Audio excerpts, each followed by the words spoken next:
അങ്ങനെ പോസ്റ്റ് അടിച്ചിരിക്കുകയാണ്. ഞാൻ വാരണാസി റെയിൽവേ സ്റ്റേഷൻ്റെ ലോഞ്ചിലാണ്. ഇത് 4:50 വരേണ്ട മരുതർ എക്സ്പ്രസ്സിലായിരുന്നു എനിക്ക് പോകേണ്ടത്. പക്ഷേ ട്രെയിൻ തൊട്ടപ്പുറത്ത് 4 കിലോമീറ്റർ അപ്പുറത്തുള്ള വാരണാസി സിറ്റിയിൽ നിന്നാണ് സ്റ്റാർട്ട് ചെയ്യുന്നത്. ട്രെയിൻ സ്റ്റാർട്ടാവാൻ ഒരു 4 മണിക്കൂർ 45 മിനിറ്റിൻ്റെ ഡിലേ. അങ്ങനെ ഇരിക്കുന്നതാണ്. 93 രൂപയാണ് ഇവിടെ പെർ അവർ ചാർജ് വരുന്നത്. അതിൻ്റെ ഡീറ്റെയിൽസ് ഞാൻ വാരണാസി വരുന്നവർക്ക് വേണ്ടിയിട്ട് താഴെ കൊടുക്കാം. അത്യാവശ്യം കുഴപ്പമില്ലാത്ത ഒരു സർവീസാണ്. നമുക്ക് കുറച്ചുകൂടി സേഫായിട്ടിരിക്കാം. ലഗേജൊക്കെ ഉണ്ടെങ്കിൽ കൊണ്ടുവന്ന് നോക്കാം. കോംപ്ലിമെൻ്ററി ആയിട്ടൊരു ടീ ഓർ കോഫി നമുക്ക് കിട്ടും. കുറേ ഫാമിലി ആയിട്ടൊക്കെ വരുന്നവർക്ക് കുറച്ചുകൂടി യൂസ് ആക്കാവുന്ന ഒരു സർവീസായിട്ട് എനിക്ക് തോന്നി. പക്ഷേ എന്തായാലും ഇന്ത്യൻ റെയിൽവേസ് എനിക്ക് നല്ലൊരു പണിയാണ് തോന്നുന്നത്. ഇനിയിപ്പോൾ ട്രെയിൻ വരുമ്പോൾ കയറി പോകാം. നേരത്തെ അറിയാമായിരുന്നെങ്കിൽ ഒന്നെങ്കിൽ വാരണാസി കാട്ടുകളിൽ കൂടി നടക്കാമായിരുന്നു, അല്ലെങ്കിൽ ഹോട്ടലിൽ കിടക്കാമായിരുന്നു, അതുപോലെ ഒരു സിനിമയ്ക്ക് പോകാമായിരുന്നു. ഒന്നുമില്ല.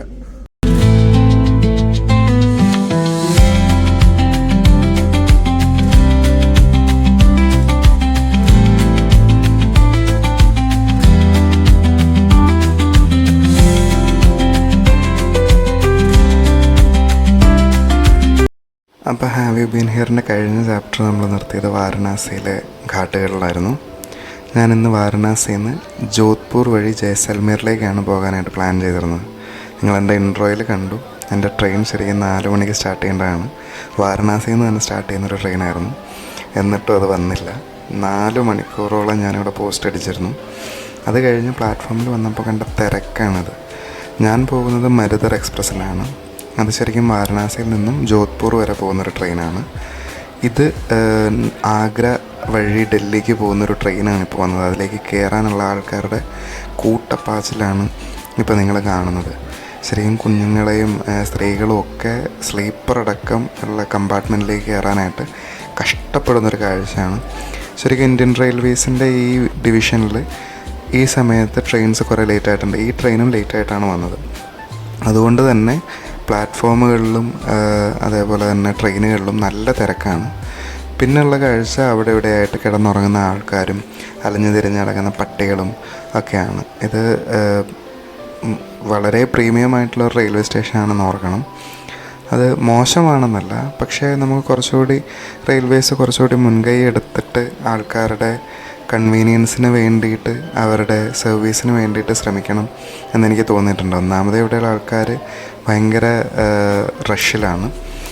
9:15 ഈ പറയുന്ന മരുതർ എക്സ്പ്രസ് അതാണ് ഈ വരുന്നത്. ഇത് വാരണാസി ജംഗ്ഷൻ റെയിൽവേ സ്റ്റേഷനിലേക്ക് എത്തുന്നത്.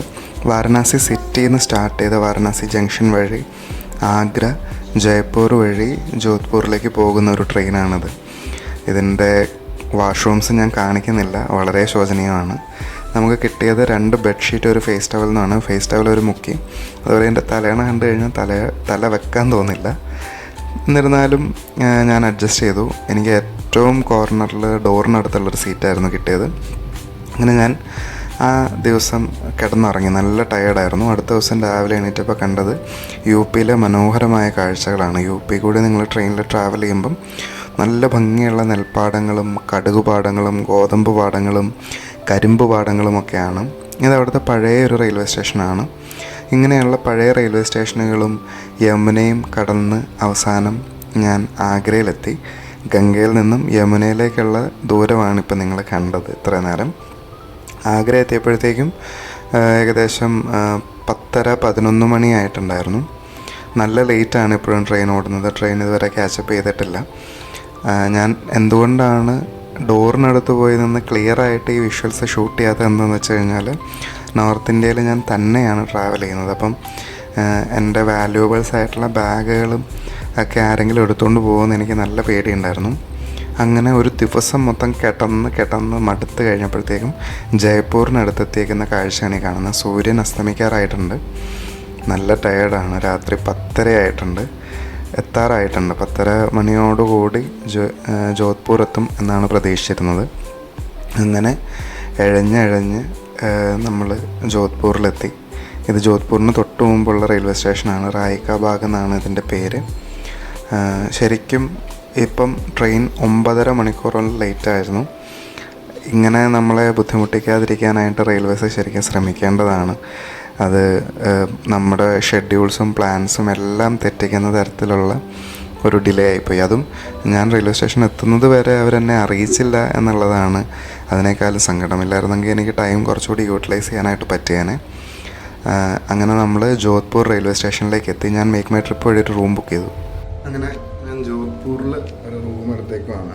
ശരിക്കും ഇന്ന് ഞാൻ ജയ്സൽമീറിൽ 2 മണിയാകുമ്പോൾ വെളുപ്പിനെ എത്തേണ്ടതായിരുന്നു.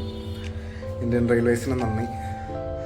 ഇന്ത്യൻ റെയിൽവേസ് അവിടെ നിന്ന് ട്രെയിൻ എടുക്കാനായിട്ട് 4.5 മണിക്കൂർ താമസിപ്പിച്ചു. ഞാൻ 2 മണിക്ക് എത്തിയതായിരുന്നു. 9 മണിക്കാണ് എൻ്റെ ട്രെയിൻ വന്നത്. വാരണാസിയിൽ നിന്ന് സ്റ്റാർട്ട് ചെയ്യുന്ന ട്രെയിൻ. ആൻഡ് എനിക്കിവിടെ 8:15 6 മണിയാകുമ്പോഴായിരുന്നു ഇവിടെ എത്തേണ്ടത്. 8:15 ഇവിടെ നിന്ന് എൻ്റെ കണക്ഷൻ ട്രെയിൻ ടു ജയ്സൽമീർ. അത് കിട്ടിയില്ല. ജയ്സൽമീറിൽ ഇന്ന് രാത്രിയിൽ എനിക്കൊരു ഹോട്ടൽ ബുക്കിംഗ് ഉണ്ടായിരുന്നു, അത് മിസ്സായി. എനിവേ ഞാൻ വരുന്ന വഴി 900 റുപ്പീസിൻ്റെ റൂം ബുക്ക് ചെയ്തു. ശരിക്കും ഇത് അവൻ എനിക്ക് അപ്ഗ്രേഡ് ചെയ്തു തന്നു. കാരണം ഞാൻ നാളെ വെളുപ്പിന് 6 മണിയാകുമ്പോൾ ഇറങ്ങും. കുഴപ്പമില്ലാത്തൊരു റൂമാണ്.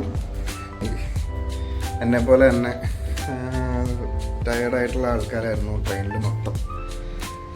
എനിവേ ഞാനൊന്ന് ഫ്രഷായിട്ട് ഒന്ന് കിടന്ന് ഉറങ്ങട്ടെ. പക്ഷെ അതിന് മുന്നേ ഞാനിത് കംപ്ലൈൻറ്റ് ഞാനൊരു റെയിൽ മദത് വഴി ഇട്ടായിരുന്നു. ആൻഡ് അവരെന്നോട് പറയുന്നത് ഇൻകൺവീനിയൻസ് റിഗ്രറ്റഡ്. പക്ഷേ എന്താണ് കാരണം എന്നവർക്കറിയില്ല. അതൊരു ലോജിക്കലായിട്ടുള്ള റീസണബിൾ ആയിട്ടുള്ളൊരു ആൻസറായിട്ട് എനിക്ക് തോന്നിയില്ല. എനിവേ നാളെ കാണാം. രാത്രി കുളിച്ച് സൊമാറ്റോയിൽ നിന്നൊരു ഫുഡ് ഓർഡർ ചെയ്ത് കഴിച്ച് കിടന്നപ്പോഴത്തേക്കും 12:30 എനിക്ക് വീഡിയോസൊക്കെ ട്രാൻസ്ഫർ ചെയ്യാനുണ്ടായിരുന്നു. അടുത്ത ദിവസം രാവിലെ 6 മണിക്കാണ് എനിക്ക് ജയ്സൽമീറിലേക്കുള്ള ട്രെയിൻ പറഞ്ഞത്. അതും 3/4 മണിക്കൂർ ലേറ്റായിരുന്നു. ഞാൻ വന്നപ്പോൾ അവിടെ പഴയ വന്ദേ ഭാരത് ഒരെണ്ണം കിടപ്പുണ്ടായിരുന്നു. ഈ കാണുന്ന രുചിക എക്സ്പ്രസ്സിൽ ആണ് ഞാൻ പോകുന്നത്. ഇത് ശരിക്കും ഡൽഹിയിൽ നിന്ന് ജയ്സൽമീറിലേക്കുള്ള ട്രെയിനാണ്. ട്രെയിനിൽ ഞാൻ സ്ലീപ്പർ കമ്പാർട്ട്മെൻറ്റാണ് ബുക്ക് ചെയ്തിരിക്കുന്നത്. ശരിക്കും ഒരു 6 മണിക്കൂറിനടുപ്പിച്ചൊരു ട്രാവലേ ഉള്ളൂ. ഞാൻ കയറി എൻ്റെ സീറ്റിൽ വന്നപ്പോൾ കണ്ട കാഴ്ചയാണത്. ഇത് നോർത്ത് ഇന്ത്യയിൽ എങ്ങും നിങ്ങൾക്ക് കാണാൻ പറ്റുന്നൊരു സംഭവമാണ്. എല്ലായിടത്തും തുപ്പി നാട്ടി നശിപ്പിച്ച് വെച്ചിട്ടുണ്ട്. ജയ്സൽമീറും ജോധ്പൂറും തമ്മിൽ കണക്ട് ചെയ്യുന്ന റൂട്ട്, അഥവാ നിങ്ങൾ മരുഭൂമി കൂടി ട്രാവൽ ചെയ്തിട്ടില്ലെങ്കിൽ ഒരു പ്രാവശ്യമെങ്കിലും ട്രാവൽ ചെയ്തിരിക്കേണ്ട ഒരു റൂട്ടാണ്. നല്ല ഒരു നമ്മൾ കാണാത്ത, കേരളത്തിൽ നിന്ന് കാണാത്ത ഒരു തരം ഗ്രാമപ്രദേശങ്ങളും പഴയ കെട്ടിടങ്ങളും ചെറിയ വീടുകളും അവരുടെ പാടങ്ങളും കുറേ അധികം പശുക്കളും ഇടയ്ക്ക് മരുഭൂമിയൊക്കെ വന്നു പോകുന്ന ഭയങ്കര ഭംഗിയുള്ളൊരു കാഴ്ചയാണ്. ഞാൻ തണുപ്പ് കാലത്താണ് ട്രാവൽ ചെയ്യുന്നത്. അതുകൊണ്ട് തന്നെ എല്ലായിടത്തും മഞ്ഞ കടുകുപാടങ്ങൾ പൂത്തു നിൽക്കുന്നതും ഒക്കെ നമുക്ക് കാണാനായിട്ട് സാധിക്കും. ശരിക്കും ചൂട് കാലത്ത് ഇവിടെ ഞാൻ അത്ര പ്രിഫർ ചെയ്യില്ല. അത്യാവശ്യം ചൂടുള്ളൊരു ഏരിയയാണ് ഇന്ത്യയിലിത്. ഏകദേശം 46-നും 50-നും ഇടയിലൊക്കെ പീക്ക് സമ്മറിൽ ക്ലൈമറ്റ് വരുന്നൊരു സ്ഥലമാണിത്. രാവിലെ ആൾക്കാരൊക്കെ ഉണർന്ന് വരുന്നേ ഉള്ളൂ. ഞാൻ കയറിയപ്പോൾ എല്ലാവരും ഉറക്കമായിരുന്നു. എൻ്റെ സീറ്റിലൊരാളുണ്ടായിരുന്നു, ഞാൻ എണീപ്പിച്ച് വിട്ടതാണ്. കുറച്ചങ്ങോട്ട് ചെന്ന് കഴിഞ്ഞപ്പോഴത്തേക്കും താർ മരുഭൂമിയുടെ ബോർഡേഴ്സ് നമുക്ക് കാണാനായിട്ട് സാധിക്കും. ട്രെയിനിൽ തന്നെ നമുക്ക് കാണാനായിട്ട് സാധിക്കും. അത് എൻ്റെ ലൈഫിലെ ആദ്യത്തെ ഡെസേർട്ടാണ് ഞാൻ ഥാറിലേക്ക് വരുന്നത്. ഞാനിതിനു മുമ്പ് ഒരിക്കലും ഒരു ഡെസേർട്ടിലേക്ക് ട്രാവൽ ചെയ്തിട്ടില്ല. അതോടൊപ്പം തന്നെ നിങ്ങൾ ജയ്സൽമീറിലേക്ക് ട്രാവൽ ചെയ്യുമ്പോഴത്തേക്കും ആർമി ബേസ്ഡ് കുറേ ട്രക്കുകളും ട്രെയിൻസുകളും കാണാനായിട്ട് സാധിക്കും. ഇത് പൊഖ്രാൻ എന്ന് പറയുന്ന റെയിൽവേ സ്റ്റേഷനാണ്. ശരിക്കും നിങ്ങൾ പഠിച്ചിട്ടുണ്ടെങ്കിൽ അറിയാം, ഇന്ത്യയുടെ ആണവ പരീക്ഷണങ്ങൾ നടന്ന സ്ഥലങ്ങളിലൊന്നാണ്. ഒന്നല്ല, ഈ ഒരു സ്ഥലത്ത് മാത്രമേ ആണവ പരീക്ഷണങ്ങൾ നടന്നിട്ടുള്ളൂ. ഇന്ത്യ വിജയകരമായ ആണവ പരീക്ഷണം പൂർത്തിയാക്കിയത് പൊഖ്രാനിൽ വെച്ചിട്ടായിരുന്നു. 1972-ലും അതിനുശേഷം 1998-ലും ഇവിടെ ആണവ പരീക്ഷണങ്ങൾ നടന്നിട്ടുണ്ട്. പൊഖ്രാനിൽ ചെന്നതിന് ശേഷം നമ്മൾ പണ്ട് തഞ്ചാവൂർ പോയതുപോലെ തന്നെ എൻജിൻ മാറ്റി ഘടിപ്പിച്ച് പിന്നെയും പുറകോട്ടാണ് പോകുന്നത്. ഇത് വേറൊരു റൂട്ടിലേക്കുള്ള ഡീവിയേഷനാണ്. നമ്മൾ മെല്ലെ ഥാർ ഡെസേർട്ടിനടുത്തേക്കും പാകിസ്ഥാൻ ബോർഡേഴ്സിനടുത്തേക്കും നമ്മൾ എത്തുകയാണ്. ജയ്സൽമീറിൽ ശരിക്കും ഞാൻ കഴിഞ്ഞ ദിവസം തലേ ദിവസം രാത്രി എത്തി ഇവിടെ റൂം ബുക്ക് ചെയ്തിരുന്നായിരുന്നു. എൻ്റെ ആ റൂം ബുക്കിംഗ് ലാപ്സായിപ്പോയി. എൻ്റെ ട്രെയിൻ ടിക്കറ്റ് ലാപ്സായിപ്പോയി. ഇതിനെല്ലാം ശരിക്കും ഇന്ത്യൻ റെയിൽവേസ് ആണ് ഉത്തരവാദികൾ. ഇതൊരു ഭയങ്കര സന്തോഷകരമായൊരു കാഴ്ചയാണ്. എനിക്കെപ്പോഴും പണ്ട് തൊട്ടേ ആർമി വെഹിക്കിൾസും ആർമിക്കാരെയും കാണാൻ ഭയങ്കര ഇഷ്ടമാണ്.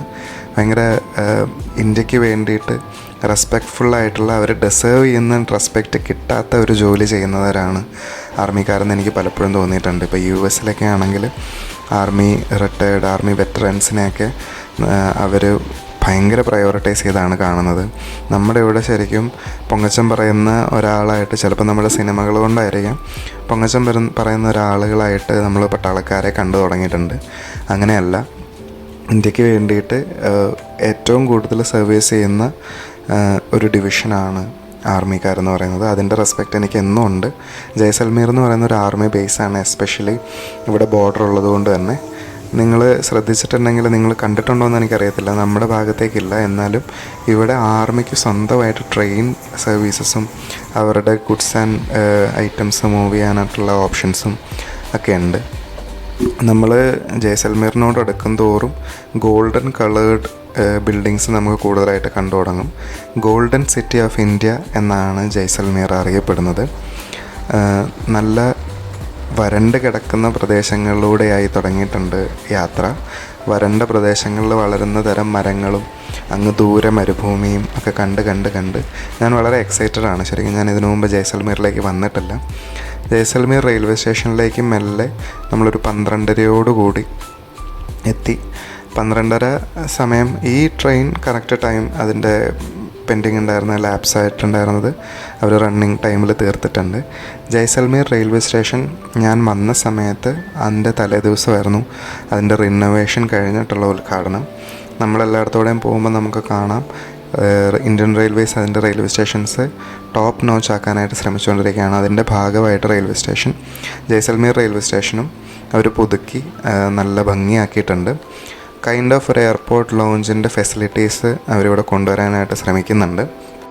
ഇപ്പം റിനോവേഷൻ കഴിഞ്ഞുകൊണ്ട് തന്നെ ലോഞ്ച് ഫെസിലിറ്റീസ് ഇപ്പോൾ ഇവിടെ അവൈലബിൾ അല്ല. അതേപോലെ തന്നെ ക്ലോക്ക് റൂം ഫെസിലിറ്റീസും അവൈലബിൾ ആയിട്ടുണ്ടായിരുന്നില്ല. ഞാൻ എൻ്റെ കയ്യിലുള്ള ഹെവി ലഗേജ് ശരിക്കും അവിടെ വെച്ച് ഒരു ദിവസത്തേക്ക് ഷോർട്ട് ലഗേജ് കൊണ്ട് ട്രാവൽ ചെയ്യാമെന്നായിരുന്നു എൻ്റെ പ്ലാൻ. അത് നടന്നില്ല. ലോക്കേഴ്സും അവൈലബിൾ ആയിട്ടുണ്ടായിരുന്നില്ല. ഇതാണ് ജയ്സൽമീർ റെയിൽവേ സ്റ്റേഷൻ്റെ ഔട്ടർ വ്യൂ. ഞാൻ അവിടെ നിന്ന് ഓൺലൈനായിട്ടൊരു നമ്പർ എടുത്തിട്ട് ഒരു ഹിമാലയൻ ബുള്ളറ്റ് റെൻറ്റിനായിട്ട് എടുത്തിട്ടുണ്ട്. 1200 രൂപയാണ് ഒരു ദിവസത്തെ റെൻറ്റ് വരുന്നത്. അവിടെ നിന്ന് ആൾ വന്ന് എന്നെ പിക്ക് ചെയ്ത് ജയ്സൽമീർ ഫോർട്ടിൻ്റെ താഴെയുള്ള അവരുടെ ഓഫീസിലേക്ക് കൊണ്ടുവന്നു. അവിടെ വെച്ച് എൻ്റെ ഓൺ ബോർഡിങ് ഫെസിലിറ്റീസൊക്കെ കഴിഞ്ഞു. അത് കഴിഞ്ഞ് ഞാൻ ഇന്ന് സാൻഡ് ഡ്യൂൺസിലേക്കാണ് പോകുന്നത്. അപ്പം ഇതാണ് എൻ്റെ വണ്ടി. ഇനിയുള്ള യാത്ര ഇതിലാണ്. അടുത്ത വീഡിയോയ്ക്കായി ലൈക്ക് ചെയ്യുക, ഷെയർ ചെയ്യുക, സബ്സ്ക്രൈബ് ചെയ്യുക. നിങ്ങളുടെ വിലയേറിയ കമൻസ് അഭിപ്രായമായിട്ട് രേഖപ്പെടുത്തുക. Have you been here?